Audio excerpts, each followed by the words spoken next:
Today we will be showing you how to fold a shirt. Start off by grabbing the shirt and laying it flat on your surface. Really, any flat surface will do. Next, you want to smooth out the fabric to eliminate any wrinkles that may be on the shirt. Next, you want to fold the shirt sideways in the thirds to bring the sleeves in. Fold the sleeves back if they don't lay neatly over the fabric. Fold the shirt in half from the bottom up. All you have to do is lift up the shirt's hem, hold onto it with both hands, and bring it up to the collar. Let's see that again one more time.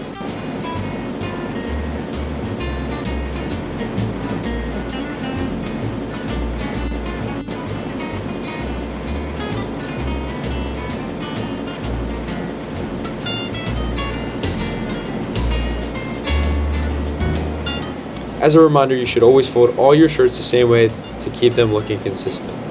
I hope you found this video helpful. Have a great day.